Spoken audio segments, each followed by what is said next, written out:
The mail-order bride believed no one wanted her until a little girl whispered, "Will you be my mama forever?" Dakota Territory, late autumn, 1885. The train whistle had long since faded into the horizon, yet Eliza Warren stood motionless on the deserted platform. A thin veil of frost shimmered on the rails. Her gloved hands clung tightly to the handle of a worn carpetbag, breath turning to mist in the crisp evening air.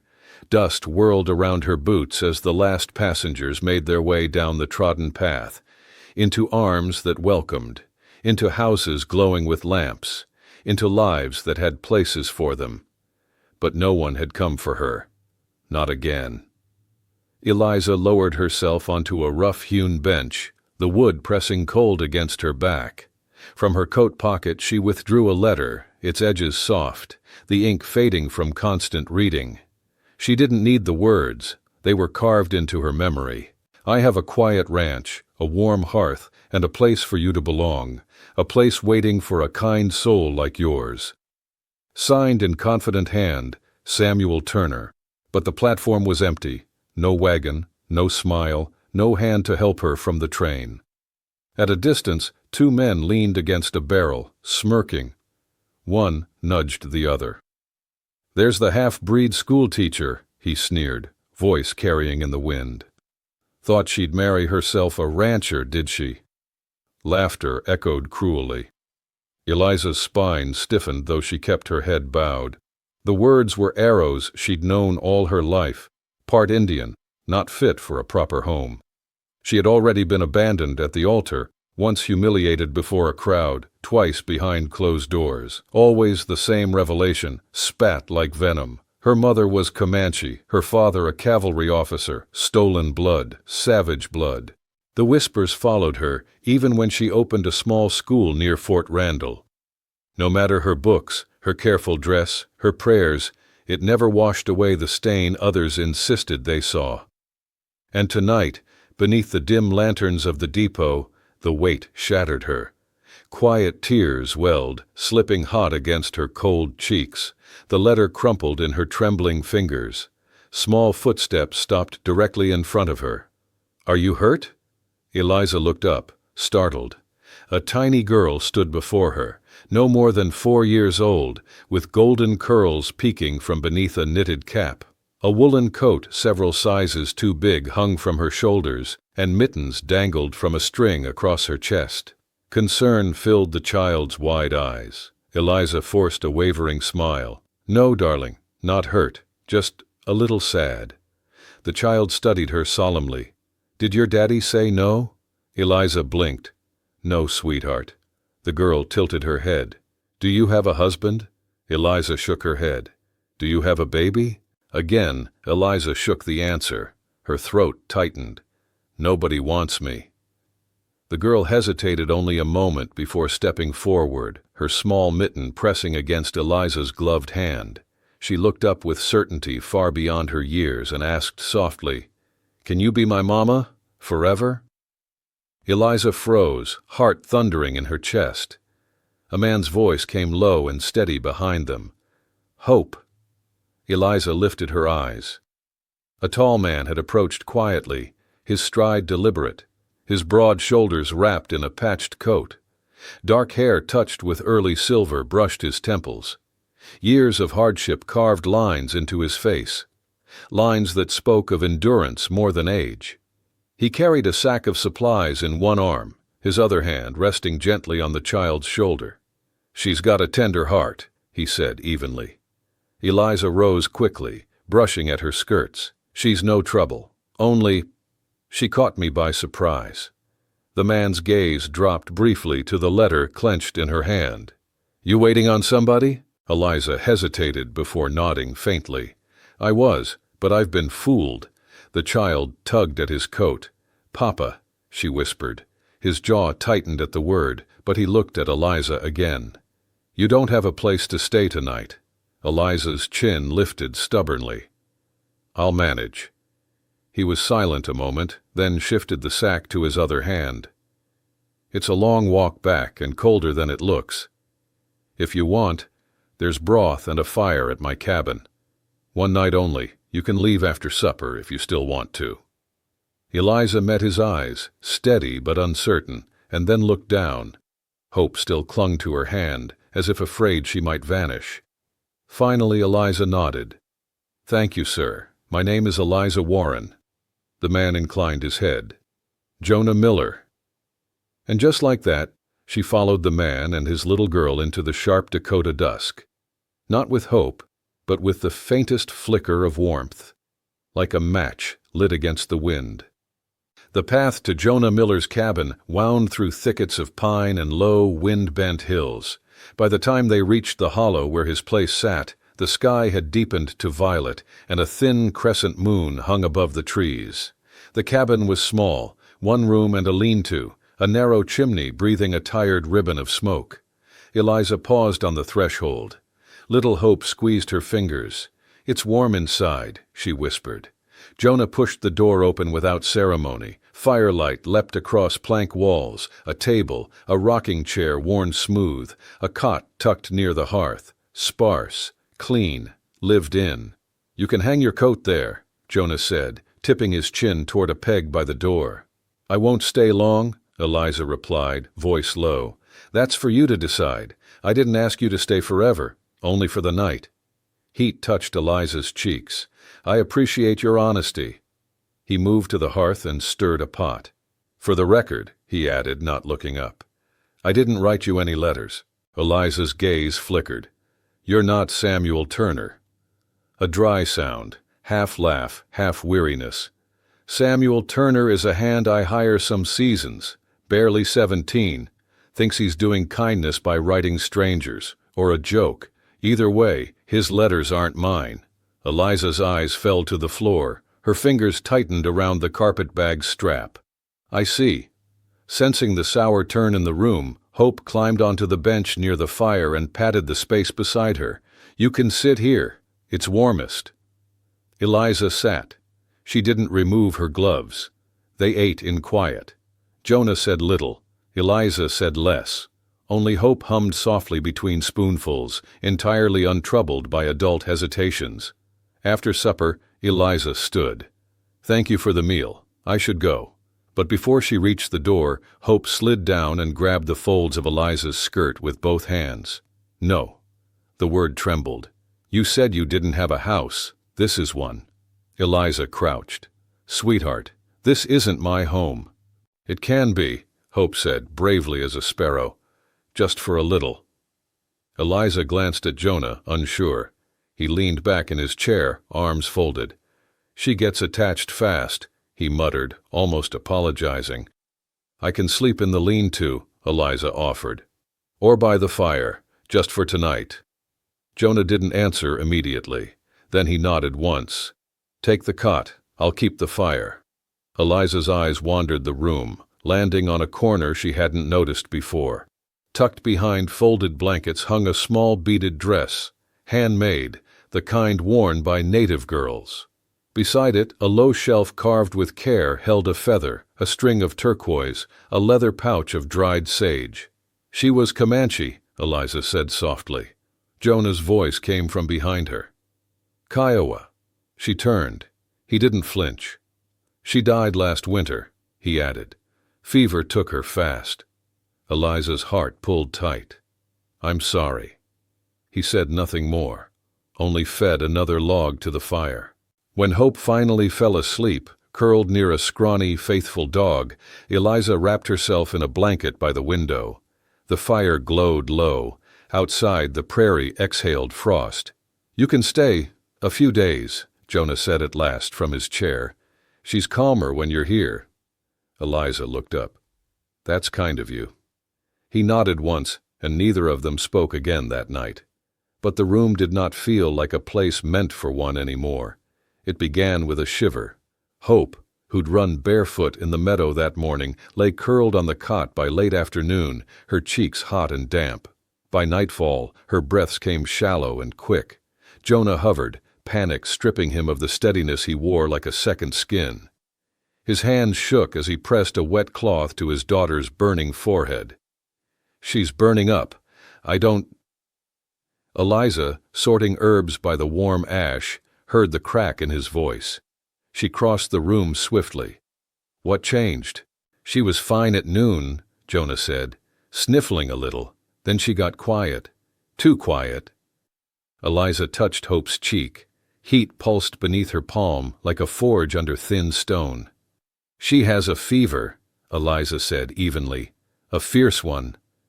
Can we get her to town? Not tonight. The roads are ice by now and the jostling. She won't bear it. Jonah stood, pacing, helplessness warring with the need to act. I don't know what to do. Eliza's hand found his sleeve. I do. He looked at her, startled by the certainty in her eyes. My father, she said quietly, was a Kiowa healer. He taught me what to try when all else fails. Jonah hesitated, then gave a sharp nod. Tell me what to do. Eliza was already moving. She reached into her satchel, pulling bundles of dried roots and leaves wrapped neatly in muslin. She boiled water, steeped bitter plants, crushed others into paste. She worked with quick, sure hands, calmly, tenderly.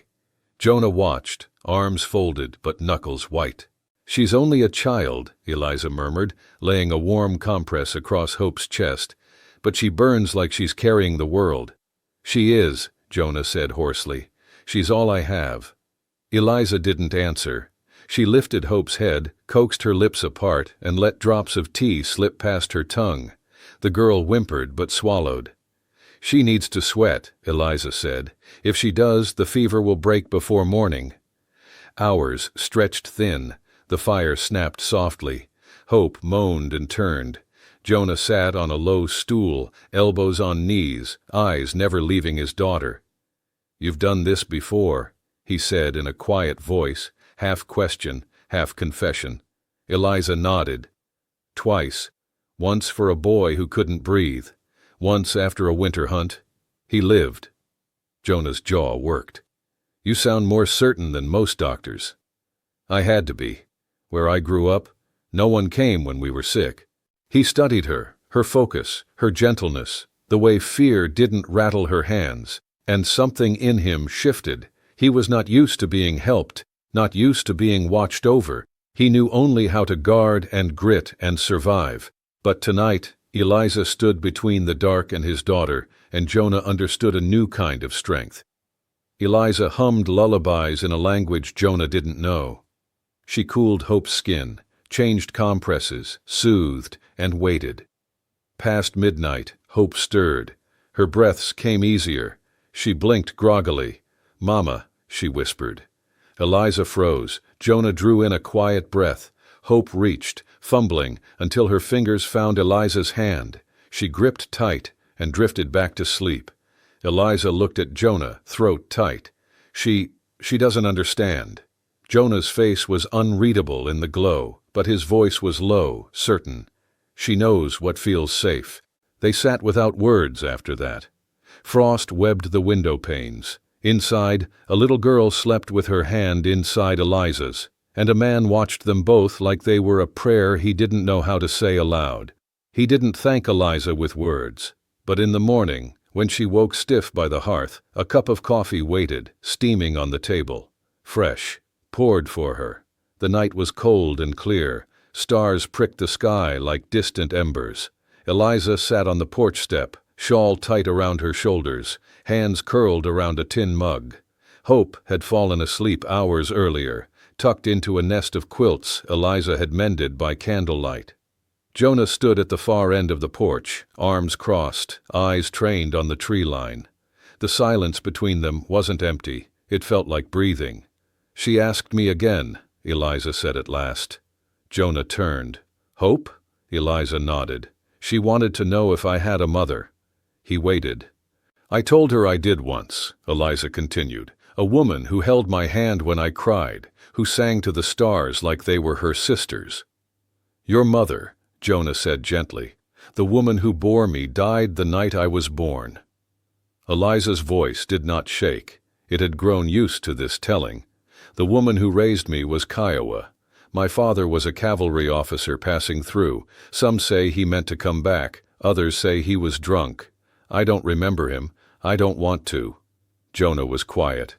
The tribe took me in. Not everyone agreed, Eliza said. But one old woman claimed me as her own. She taught me to read before I could ride, to mix herbs, to sew, to tell stories to little ones. A faint smile touched her mouth. But I never stopped being what people whispered. Half-blood. Reminder. Jonah sat at the far end of the step.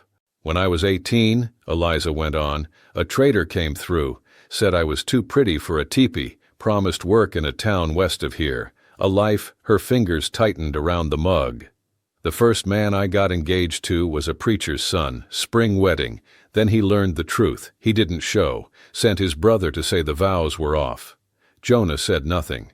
The second sent letters, promised a ranch, a family, but when I arrived he wouldn't open the door. His mother came out, said he'd changed his mind. Eliza stared into the dark. The third stood at the altar, said the words, put the ring on my finger, and left me the same night, said he couldn't sleep beside a woman with savage blood. The words hung like smoke. I stopped trying after that, Eliza said, kept to myself, taught children their letters. Then I filled out a form, mail order bride. Her smile was small and rueful, foolish, but I thought maybe someone would see beyond the past. Jonah was very quiet. I didn't write you, he said at last. Eliza nodded. I know. He drew a slow breath. I used to think blood told the truth of a person. You believe that now? I had a daughter whose skin is darker than mine, he said. The world told me she was less. She's the best part of me. The words were simple. They found a place inside her anyway. Eliza breathed a little easier. For the first time in a long while, she didn't feel like she had to explain herself. She could just be, and someone would still listen. By the time Jonah came in from checking traps, snow clung to his boots and shoulders like time had thrown a pale shawl over him. Eliza was at the hearth, stitching a patch onto one of Hope's dresses. She looked up. Any luck? Rabbit, he muttered, hanging his coat. He didn't meet her eyes, but something about him was softer, worn thin. You all right? Eliza asked gently. He poured water, stood at the small window, staring out into the dark. She used to sing when the snow came. Eliza didn't move. My wife, he said quietly. Hope's mother. Eliza's hands stilled. She was Kiowa, he said. Her name was Weena. Quiet moon. The ghost of a smile crossed his face and fled. We met when I was 24. I was bleeding from a bullet wound, half out of my head. She found me by the river, nursed me through fever. He stared into the night. She spoke little English. I spoke no Kiowa. We built a life anyway. Eliza's fingers curled. When I brought her into town, they stared, said she'd bewitched me, that our child wouldn't belong to God. He turned at last. His eyes looked older than his face. One winter I left for supplies, 3 nights. When I came back, the door was open, snow blown in. Hope crying under the table. Eliza's breath caught. They came while I was gone, Jonah said, voice flat with memory. Burned the blankets, tore the dolls, took Weena outside. His jaw tightened. Said she was infecting the bloodline. Silence held, hard and sharp as a blade. I buried her beneath the cedar, he said. Told myself I'd raise Hope quiet, alone, so no one could take anything else. He swallowed. I didn't stop loving, I just stopped choosing it. I chose survival. Eliza sat very still. I understand, she whispered. He looked at her. She looked back. 2 people who had been taught by pain to speak softly, to move carefully, to expect less than their hearts deserved. She would have liked you, Jonah said at last. Eliza's smile flickered. She raised a brave daughter. She was the strongest woman I ever knew. Eliza folded the dress neatly in her lap. Then I'll help make sure her girl grows up knowing it. Hope stirred in the next room, murmuring in sleep. Jonah stood, crossed to the door, paused. You don't have to stay. I know, Eliza said, but if I do, I won't owe you. I'm not asking to be owed. I'm just here. The quiet settled around them again, not empty, not aching, just warm, like a blanket heavy with unsaid truths. They did not say love, not yet. But something had begun that neither of them would walk away from easily. By mid-afternoon the wind had shifted, colder, sharper, carrying the taste of iron and snow. Eliza had just pinned a blanket to the line when she realized the yard was too quiet. Hope? No answer. She dropped the blanket. Her eyes swept the fence line, the willow beyond the shed, the narrow gate near the trees, standing open. Her heart lurched. Eliza ran, boots thudding across the frozen ground. Hope!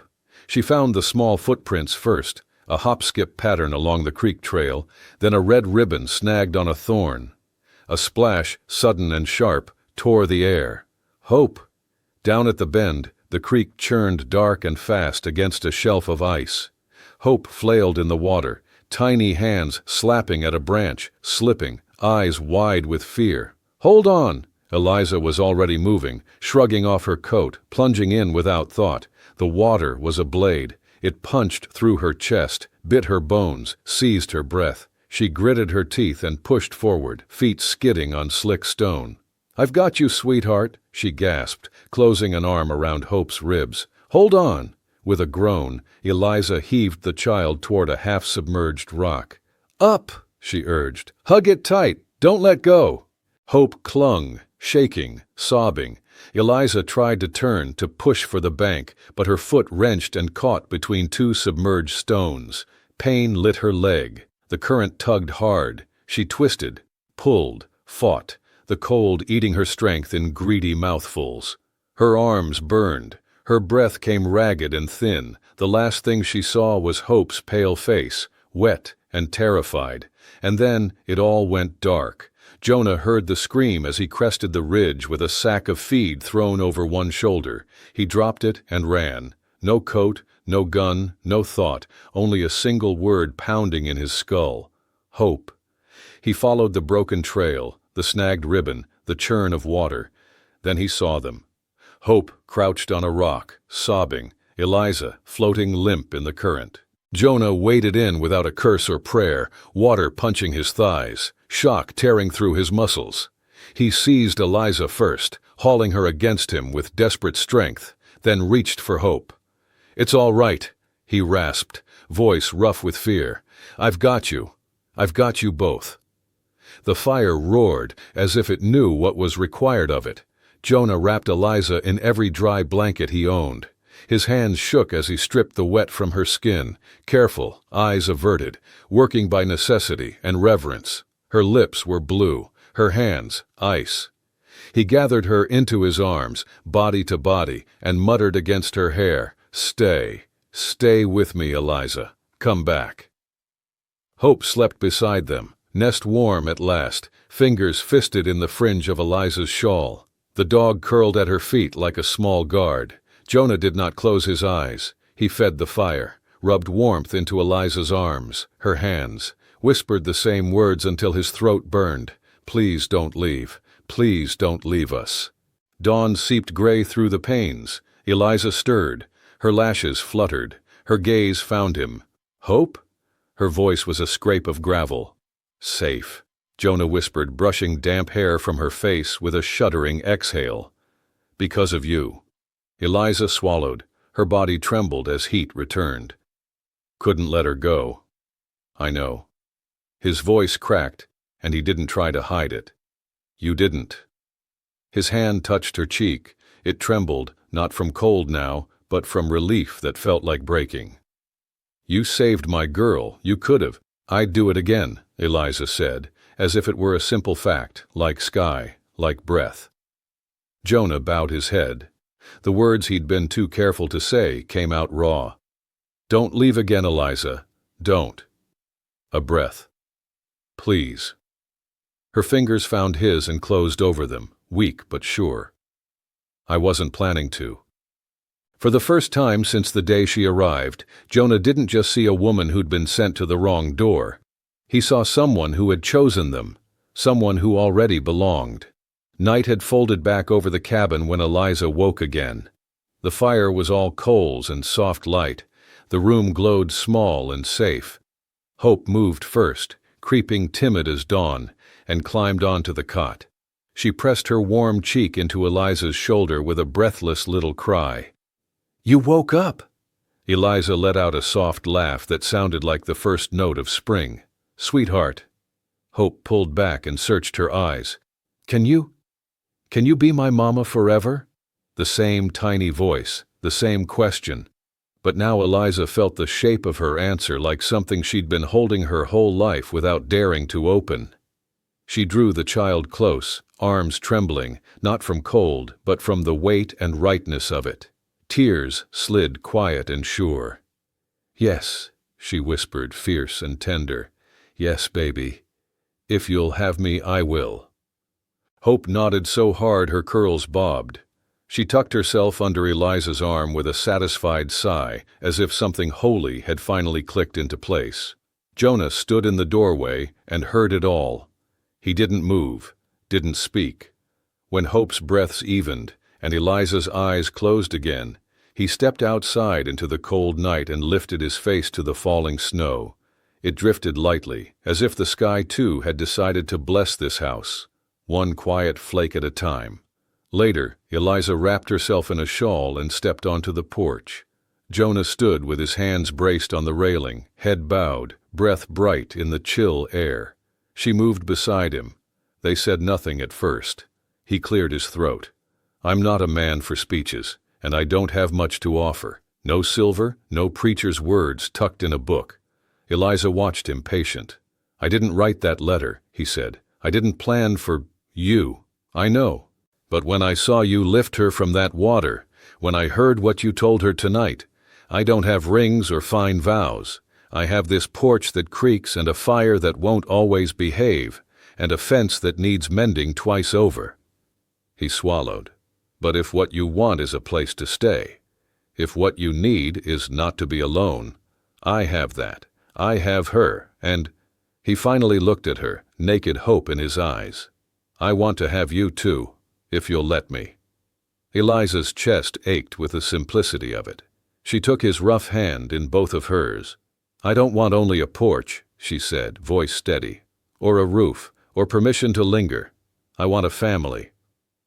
Something bright and boyish flickered through Jonah's guarded gaze, something he hadn't let out in years. The door swung open with a little thump, and Hope tumbled barefoot into the cold, arms flung wide. "My mama and pa!" she shouted, spinning in the new snow, laughing when it kissed her face. Jonah scooped her up and Eliza wrapped her arms around them both. Beneath the cracked beam and the falling hush, three people who had been broken were suddenly one thing, whole. The wind carried dry sage and sweetgrass over the plains. Early autumn. A year since the day a train left a woman on a platform with nothing but a letter and a quiet kind of hope. Eliza stood in their cabin doorway, one hand resting on the curve of her belly. Her second child loosened sleep with gentle kicks. Her back ached in the soft way that meant life was near.